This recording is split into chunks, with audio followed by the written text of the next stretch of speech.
And here we are for Flexr6 Media with a global fitness radio, and all the way from sunny California, he's back, the doctor with the most, Dr. Peter. How you doing? Ken, how you doing, buddy? Good.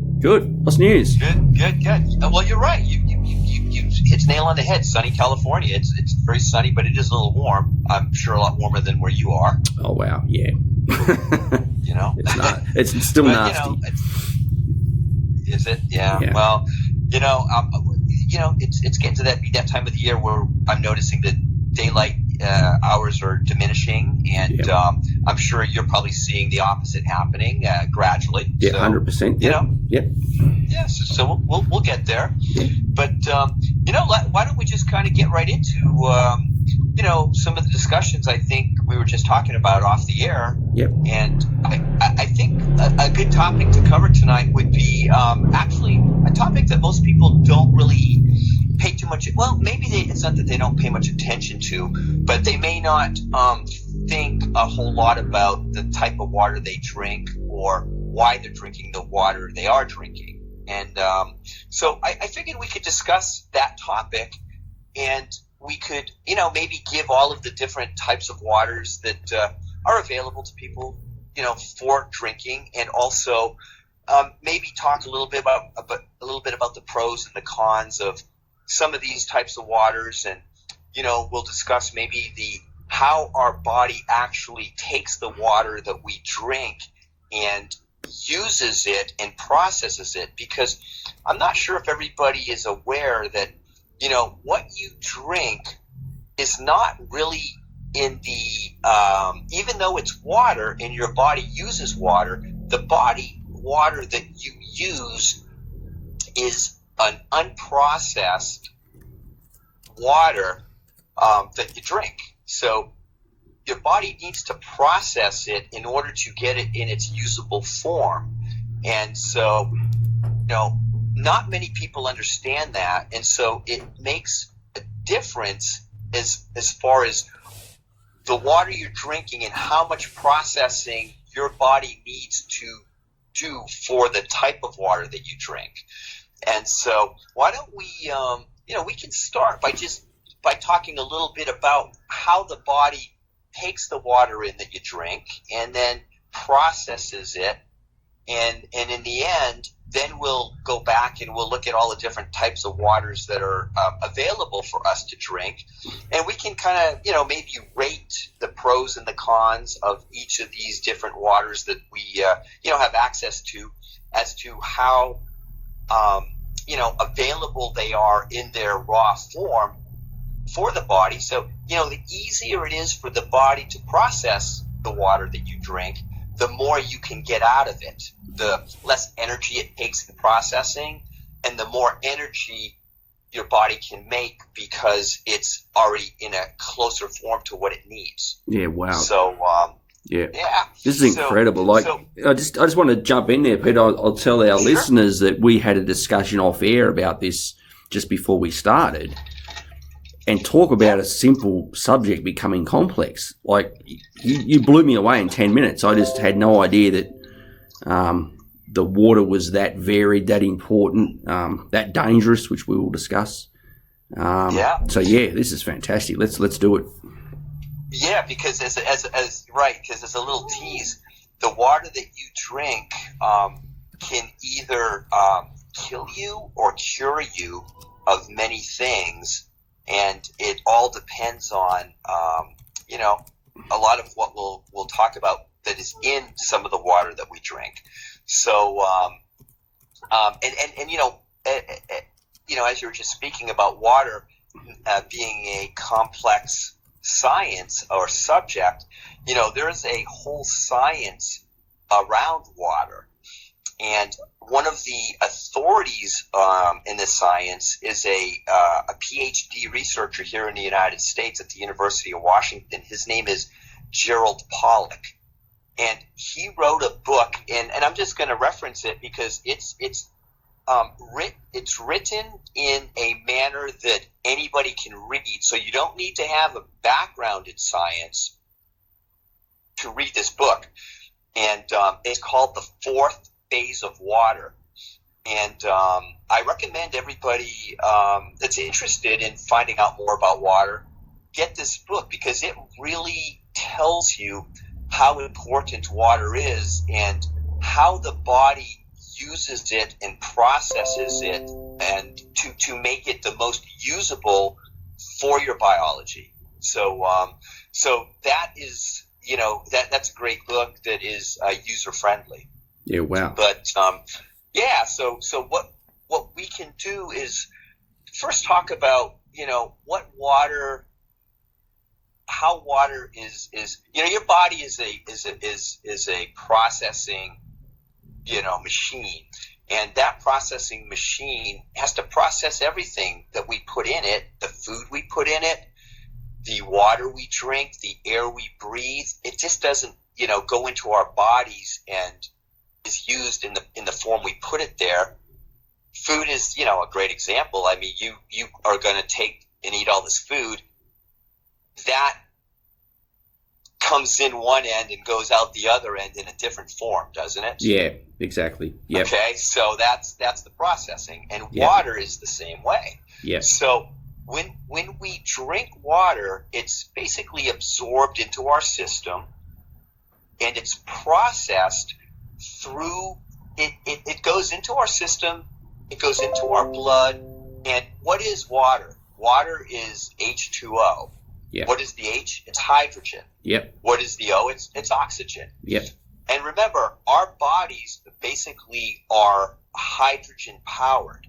So water is very important for that process of acquiring hydrogen. So when we put water in our body, there's a breakdown of the bonds between the hydrogen and the oxygen in the water so that it is able to be used in its appropriate form.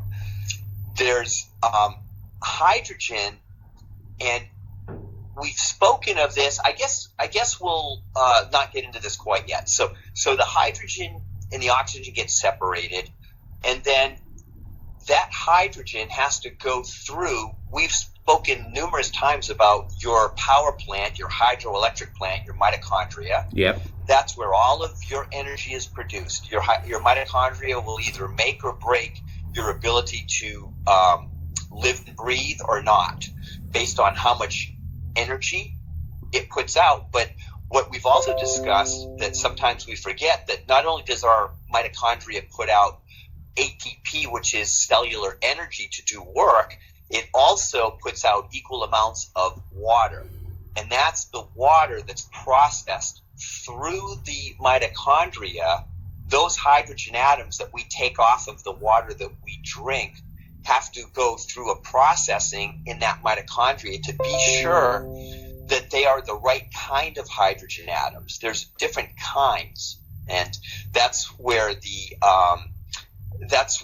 it can get sticky. But the processing of hydrogen is to ensure that the right kind of hydrogen gets processed, and when it gets kicked out of that hydroelectric power plant, which is in the center of the cell. Remember, that cell is just a big city, and that hydroelectric plant, that mitochondria is in the heart of the city, and that city is full of other processing equipment, and that processing equipment has to use that water that the hydrogen kicks out for all of its processes, and each cell can go through 100,000 different chemical reactions using this water per second. Okay? Wow. So in the end, that water that we drink ends up in the center of that, or in the what we call the cytoplasm, the soup that makes up the cell, to perform and help with all of the chemical reactions that take place. Yep. So from start to finish, that water you put in your mouth ends up there once it's fully processed. Okay? So knowing that, now we have to go back and say, okay, we've got lots of different options on types of water to drink. And are any of these options better than other options? So why don't we, and what I mean by that is, what water is closest to what that mitochondria kicks out, so needs the least amount of processing in order for your body at the cellular level to use it. Because you will save energy not having to do a lot of processing, right? Yeah. And you will have less processing, and you will be able to have more of that water in the cell for the cell's purposes. So let's take a look and talk about some of the waters that we all consume. Number one, I mean, and you can think of some of these too, Ken. I've put a couple of them down on paper, but number one is tap water. Everybody, the most obvious, I'm assuming, right? It's most obvious have availability for tap water. And I don't know about you, but back in the day when I was a kid, we would drink water from the water hose. We drink it from the faucet. You wouldn't think anything about it. Right? Back in the day. Yeah. And I'm not quite sure how many people still do that.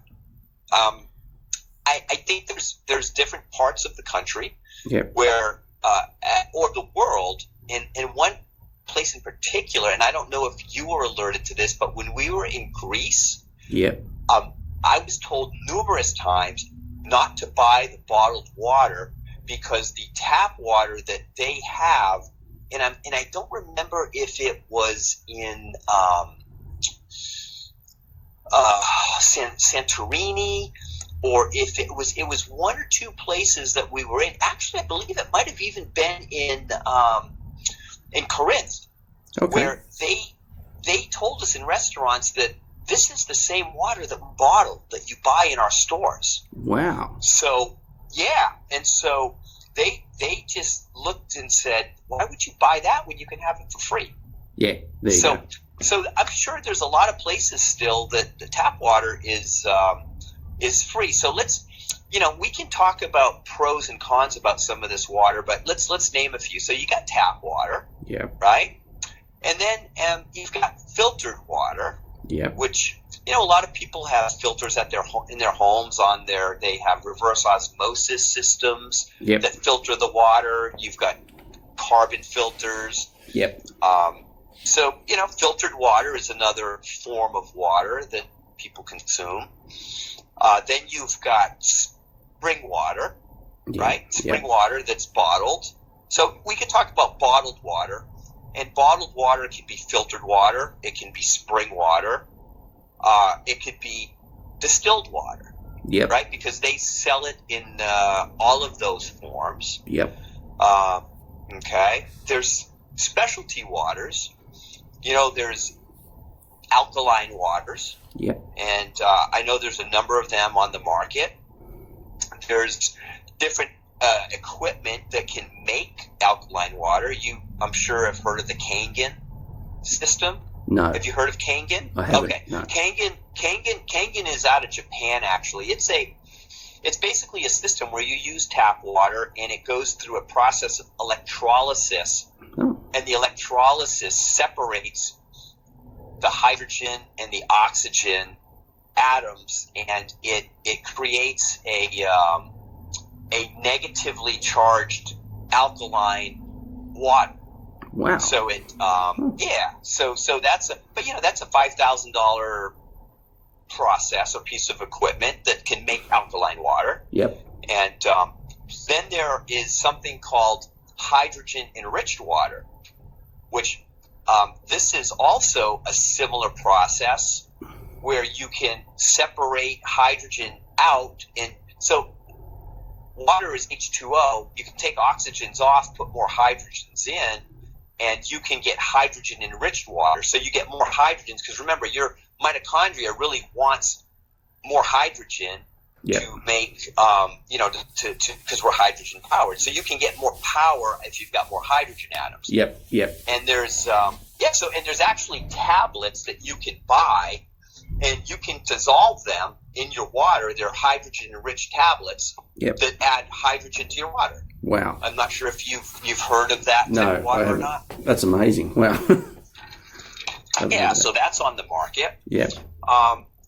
there's vitamin. Everybody's seen vitamin water, right? Yep. You got vitamin water, and it is basically just water fortified with vitamins and minerals, kind of like milk is fortified with vitamin D and vitamin A, and so you get CBD enriched water in our country now, a lot of that. Oh, wow. And then there's something called deuterium depleted water, which actually something is taken out of the water. Yeah. Okay, and we'll kind of get into that, but deuterium depleted water is something that's not readily available in most areas of the world. In our country, we don't even have a facility that produces this water. We have to get it from one of three places. Russia, Hungary, or Romania are three countries that produce this water. But we'll get more into that. So these are the different options. I don't know if there's any other options that I did mention that you know of, Ken? No. My knowledge on that would be limited to coming out of the tap and whatever I see on the supermarket shelf, and I think you've covered all of that. Okay. Yeah. So I think, I guess you could drink rainwater. Well, Yeah. I mean, and I suppose, there's a lot of springs and all this, but that falls into the category of spring water and, the stuff that we would buy bottled. Yeah. So let's take a few of these and let's give us some of the pros and cons as to maybe, the efficacy of some of these waters and maybe some are better than others. So let's first talk about tap water. Yeah. What's the benefit of tap water? Well, it's free. Yeah, pretty much. Right? Yeah. I mean, it's free. Yeah. I mean, it's pretty much free. And so I guess depending on where you are, every water district in our country has a water report that's third-party tested. So most people probably wouldn't understand this report, but you can, in my country, in the United States, you can get that from your water district, the independent report that water's always tested, and we have access to that, so you can see what's in that tap water. Yeah. So maybe you live in an area where it is fairly decent, right? And so that's an option, and so it's free. But what's some of the drawbacks to tap water? Yeah. Well, typically there's going to be a lot of processing because, tap water, where it comes from, right? It's recycled. Yeah. Right? It's recycled from the sewers. It comes out of our homes with raw sewage. It goes through water treatment plants. Yep. It gets filtered. It gets, cleaned up, and it gets reestablished, into our into our groundwater and into what ends up back in our houses. Yeah. So there are a lot of chemicals that go into sanitizing the water. You have chlorine and a lot of, I'm not sure if in your country they enrich the water with fluoride. They do. Is that? Yeah, they do. Okay. They're trying to cut that back, but yeah, definitely. Yep. So you can have chlorine, you can have fluoride, you can have heavy metals. Lots of pharmaceuticals end up in tap water, which people don't realize. Yeah. And so, those are a lot of things. And chlorine. So remember, you drink this sort of water with this sort of stuff in it. Remember what your body has to do. It has to process out any of these things that are not supposed to be there. And so when you're talking about heavy metals and you're talking about pharmaceuticals, now you're talking about putting something into your body that is damaging to your body. Okay, so you're processing and you're getting some clean water into your cell, but you're now putting a lot of things that could be damaging your cell more. Yep. And also what most people would never know is that chlorine and fluoride are what are called bioelectric blockers. Those block the mitochondria's ability to actually, it basically damages your equipment that is trying to process the water. Yep. So there's a lot of downside to tap water if you're not sure how clean it is. So I would say, that's something we really have to, you'd really have to think about. Okay? Yeah. So let's talk about filtered water. Filtered water is simply tap water that is filtered, right? Yeah, pretty much. Yeah. Pretty much. I can't think of, that's what most filtered water is. And so that water is, depending on the filtering process, will take out most of what we just talked about that's in the tap water. And so what's the what's the benefit to drinking filtered water? Well, yeah, it takes out the chemicals, doesn't it? It's cleaner. Yeah, it's cleaner than tap water is. And, so that's a big benefit. But what's the downside of drinking filtered water? There's an expense, obviously.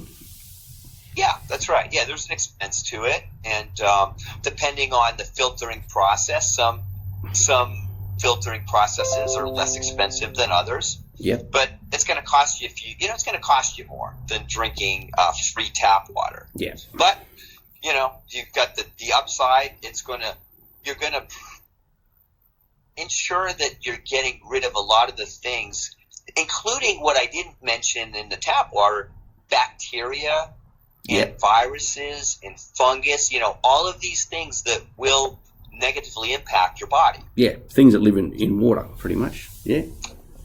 Which is a lot of things. Yeah. And so that's filtered water. And, we can now talk about, let's go ahead and talk about distilled water. Yep. What is distilled water, right? Distilled water is, again, it's taking any water, but pretty much it's tap water that is usually put through a distillation process, which is a boiling process. Yeah.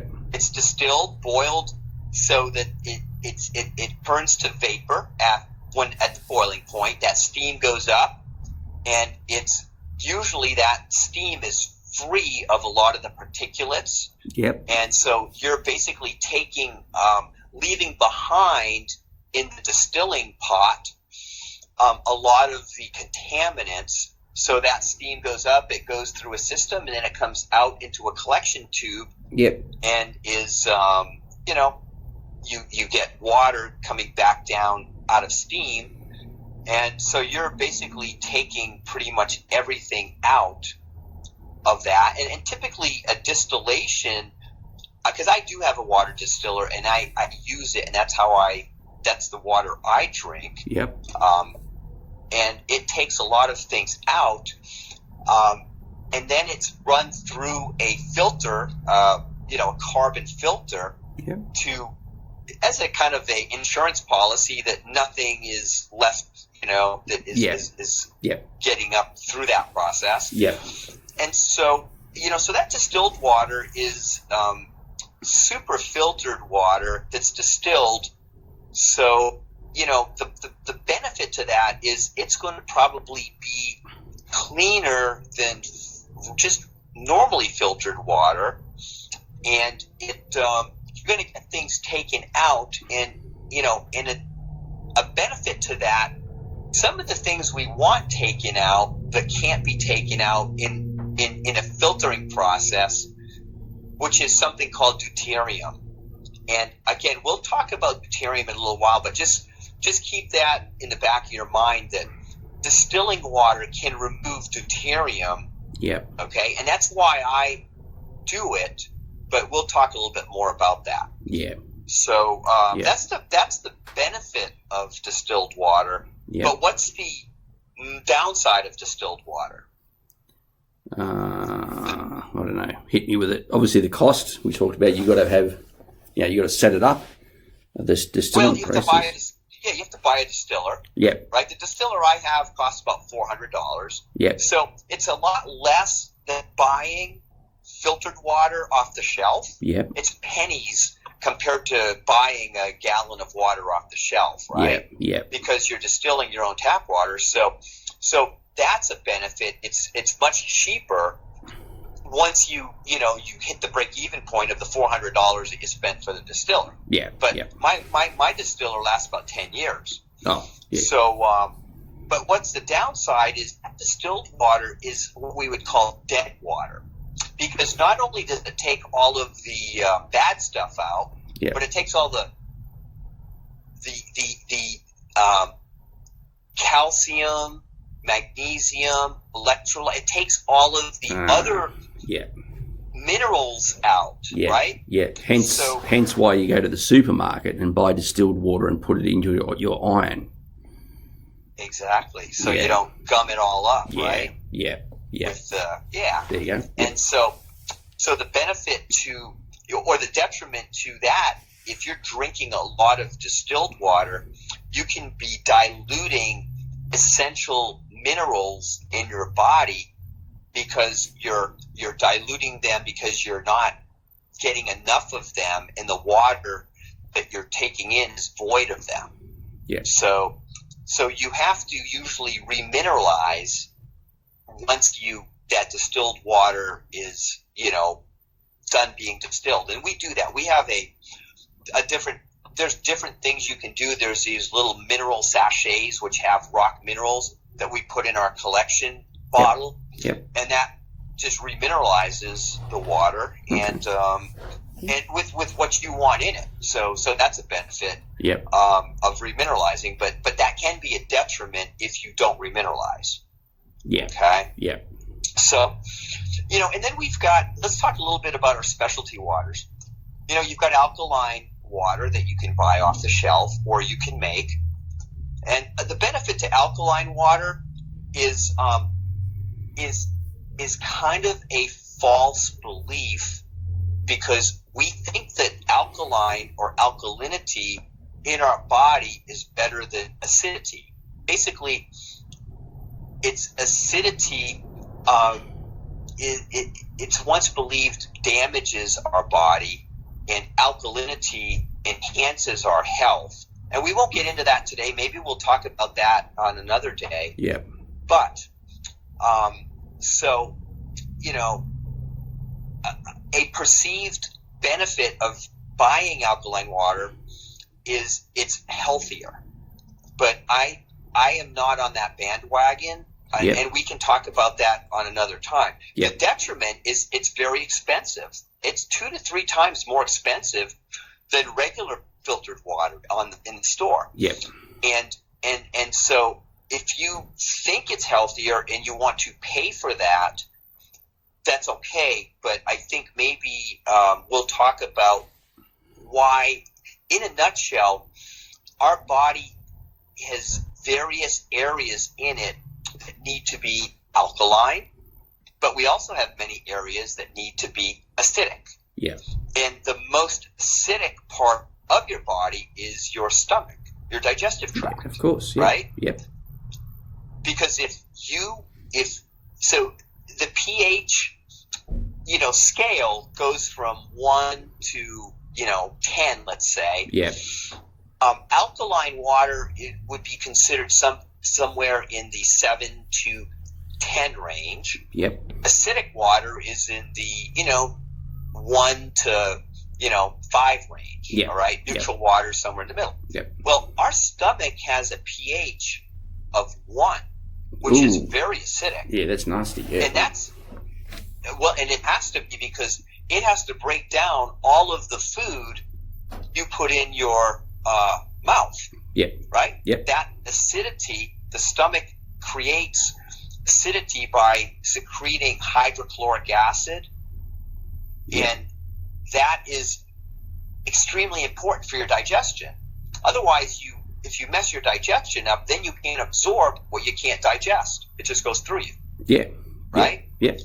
Not good. Not good, no. So what happens if you drink a whole bunch of alkaline water? Where does it go?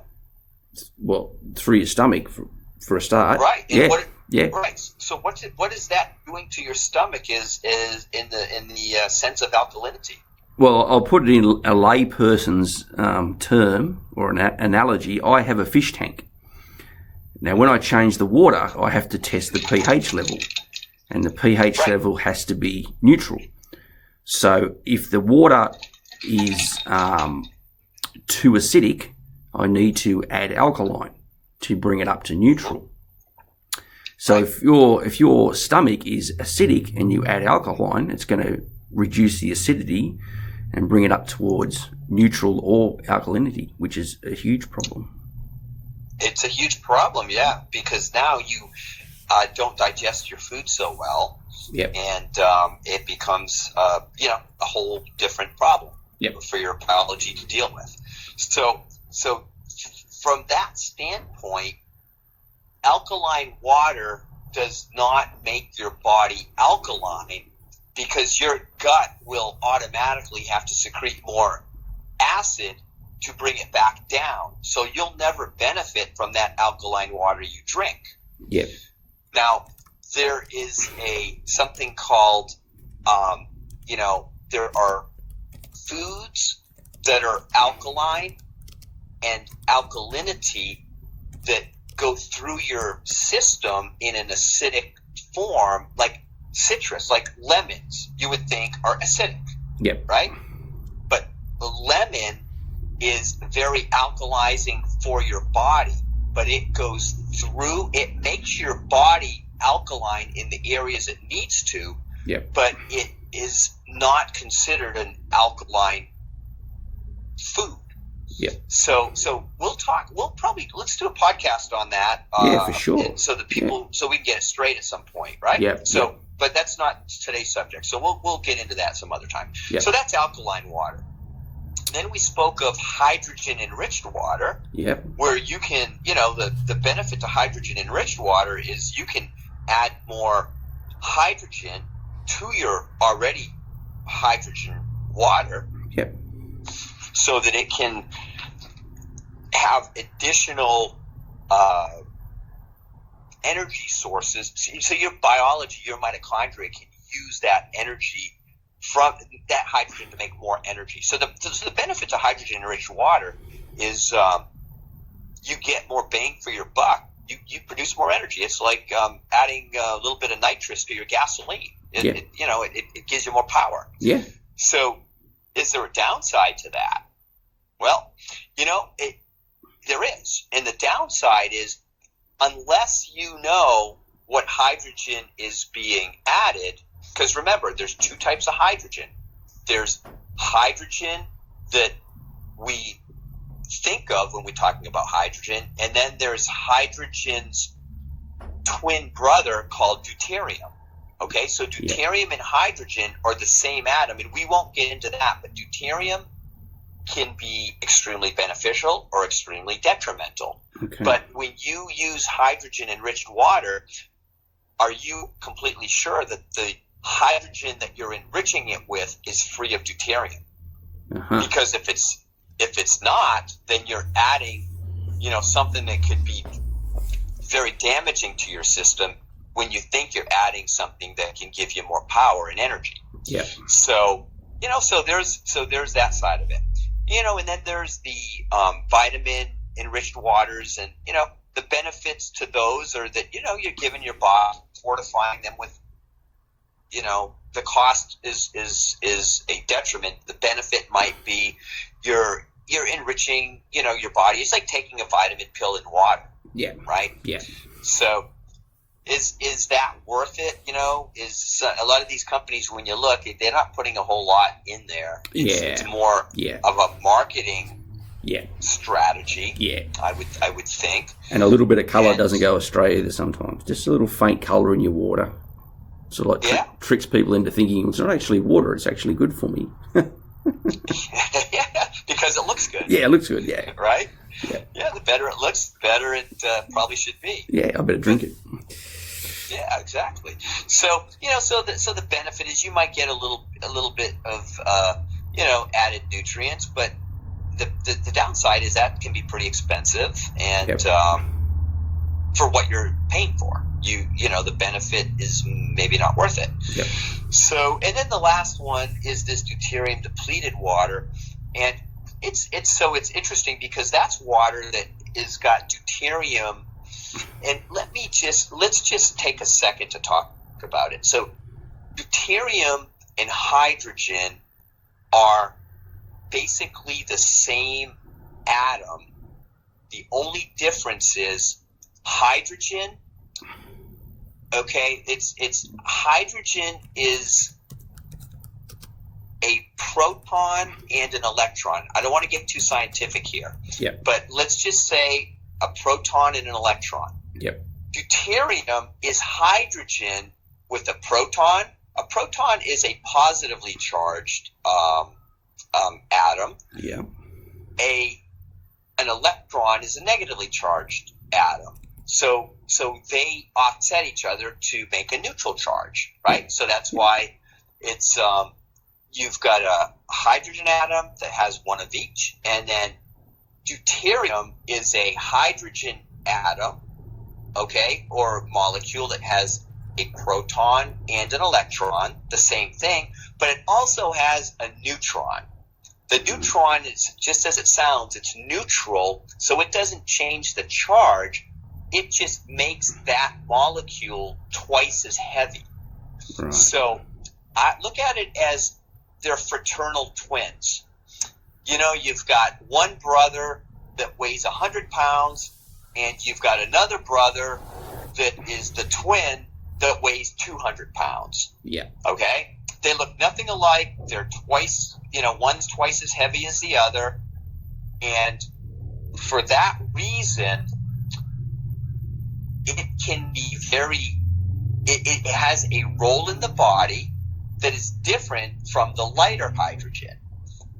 If the heavy hydrogen, the heavy twin, gets put into the processing plant to make the water that the cell uses, it's twice as heavy, and all of the equipment is sized for the smaller twin, the regular light hydrogen. Yep. So that's why this deuterium, the fraternal twin that's twice as heavy, can go through the system if it's not supposed to, but if it does, it will break all of that equipment in that hydrogen power plant, and it will wreak havoc with the entire cell that now can no longer produce what it's trying to produce. Right. Yep.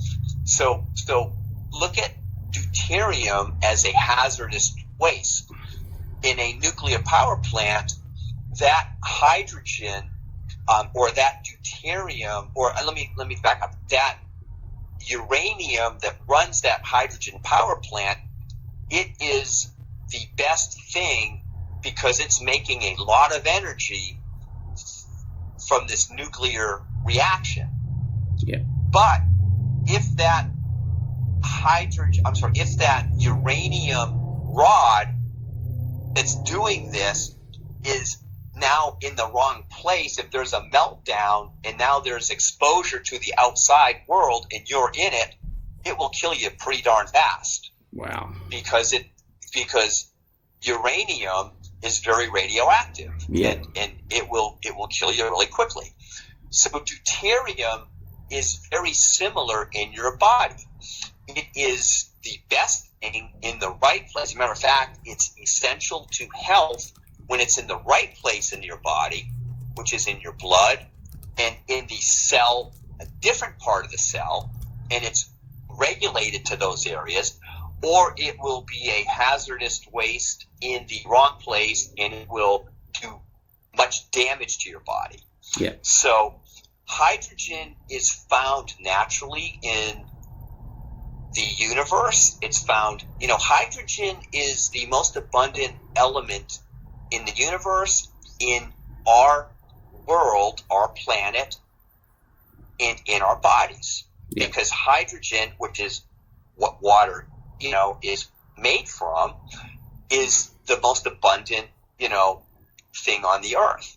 So with hydrogen, there is light hydrogen and the fraternal twin. For every million hydrogen atoms, there's only about 155 of the fraternal twins, the twice as heavy deuterium atoms in seawater.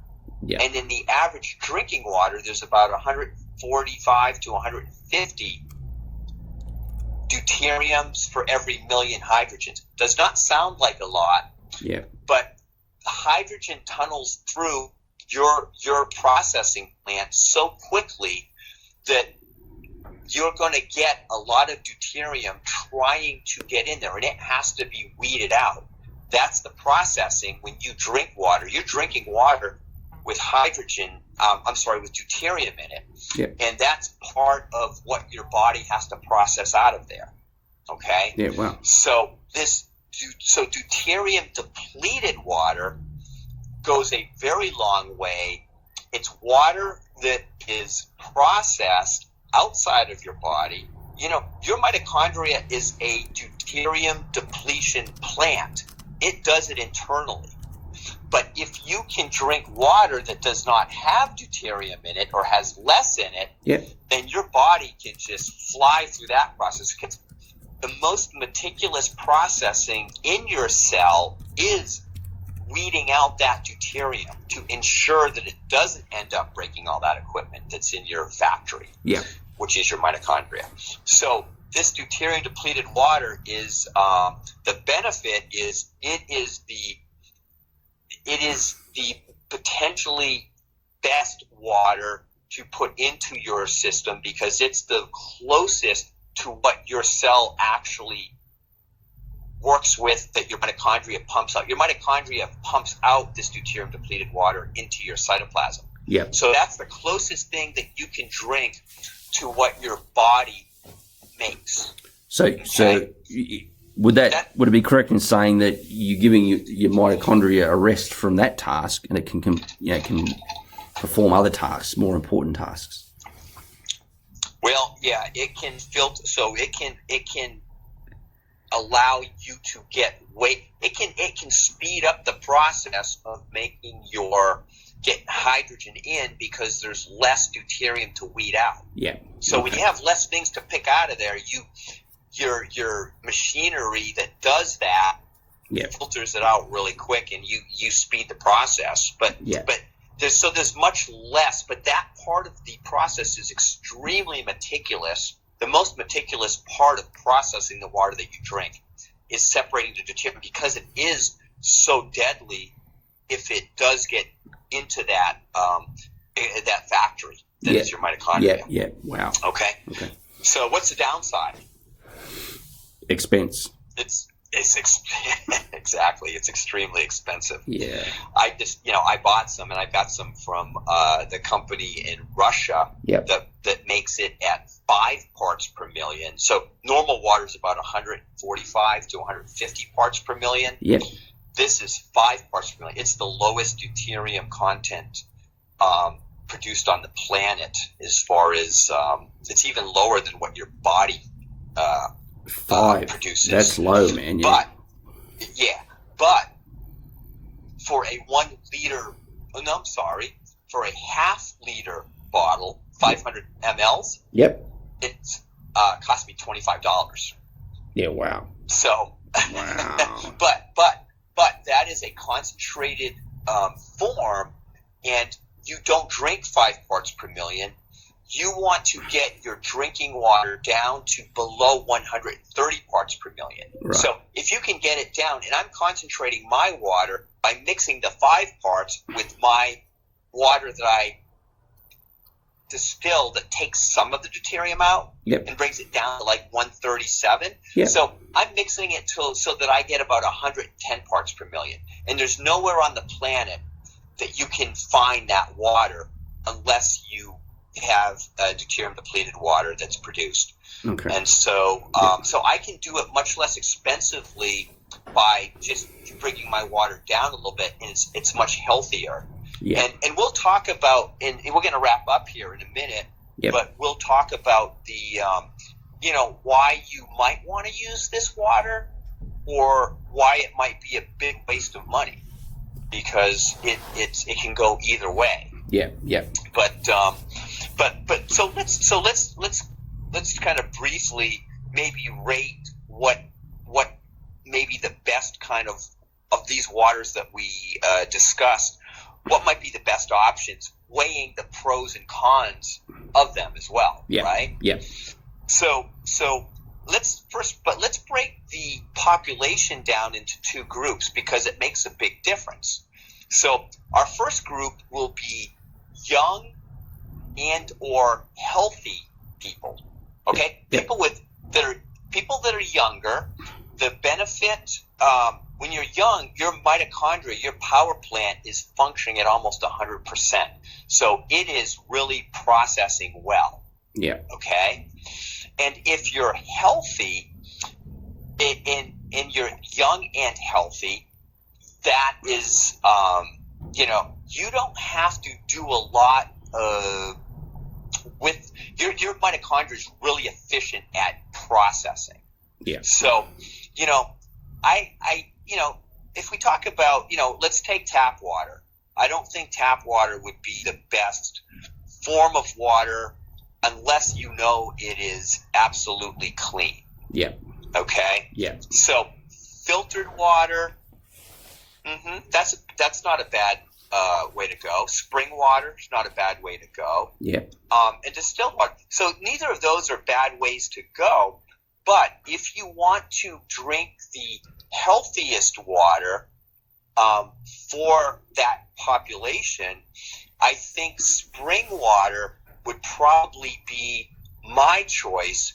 And I would say spring water from now here's the thing, keeping deuterium in mind. Yeah. Spring water from a high latitude, so closest to the poles of the earth, Norway, Iceland. Yep. Spring water from those areas has less deuterium naturally. Yeah. So, and they sell it in your country, probably, and in my country. Voss is a brand from Norway that we find here. Yeah. So Voss spring water. As a matter of fact, The Rock. Yeah.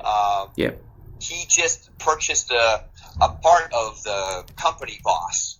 Okay. From Norway. So he's going to market it and bring it, to maybe your country too, but to America and make it more, marketable, I guess. I buy it. I use it here when I am out and about. Yeah. So spring water from a higher latitude, which means closer to the poles of the earth, and or a higher altitude. The higher up you are, there's less deuterium in that spring water. Right. So spring water in general is good, but spring water from a high altitude and or latitude is the best. So my choices in my country, in the U.S., are Voss, Icelandic, and Green Mountain Valley.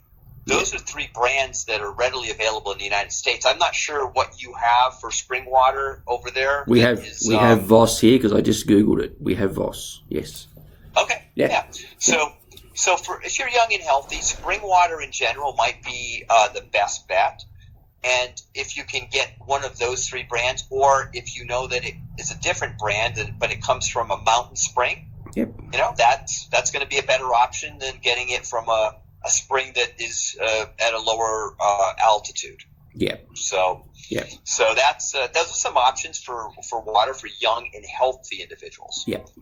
If you are an older individual and or unhealthy, meaning you have a disease, condition, or illness that you are trying to get over, or if you have a chronic disease like heart disease or diabetes, spring water would still be a better choice than the others that we mentioned earlier. But remember, I've mentioned in the past, if you have our mitochondria are batteries that every decade of life that passes, you will decrease the efficiency of that battery, or it will be decreased by about 10%. Yep. So I'm 57 years old. So if I'm a normal 57-year-old, my mitochondria is only working at 43% efficiency compared to what it used to work at. Yeah. What does that mean? It's going to produce less water, and it's going to so if I can add to what it can no longer produce, then I am going to try to do that, and it will help my cause, because that water that my cells make, or my mitochondria make, is deuterium depleted. So if I can add or supplement deuterium depleted water that needs hardly any to no processing, I can put more of that in my cells at the end, so that will give my body's ability to have energy and do the things it can do more efficiently at 57 than it normally would be able to do. That's the reason. And if you are unhealthy, if you can take and add deuterium depleted water to your system, you can help your cells function better, and you can more readily get over a disease or illness that your body is trying to fight, but it doesn't have a lot of strength and stamina because it doesn't make as much energy. You could help in that cause. So if you are older and unhealthy, then if you're going to drink spring water, definitely drink spring water from a very high latitude and altitude, because it is readily available in most places, and it will have less deuterium. Yeah. If you really want to go over and above, then you can get some deuterium depleted water into a cycle of it for 6 weeks or 9 weeks as almost like a cleanse, to really give your system a boost, almost like a colon cleanse or a detox, but you're doing this with water that's deuterium depleted, to try to get rid of some of that hazardous waste that got into the wrong place. Yeah. So that, in a nutshell, is a little, or a long, little lesson on water here. Yeah, that was a great. Yeah, I'm sure there's a lot more to talk about too. So we might venture into that next week. How does that sound? Yeah, I mean, we can, if there's some things that we want to clean up and summarize that we didn't get to today. Yep. We can maybe do that and cover some of that stuff. But I just wanted to give everybody some options, and to maybe think a little bit about the water they are drinking, and is it the best water for them to drink? Yeah. So exactly. Food for thought. Yeah, awesome.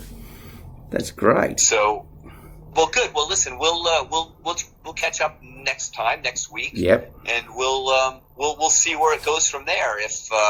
If we can add to the mix of water science and get everybody drinking the best water they can. Yep, and we can do that. And thank you, Peter, for appearing on Global Fitness Radio once again, imparting your impeccable knowledge on everything in the world to the world. Thank you. My pleasure, Ken. Always a pleasure. And I would look forward to speaking with you next time. We will. Thank you. All Take right. care. Have an awesome night. All right. Bye, Peter. Ken. See ya.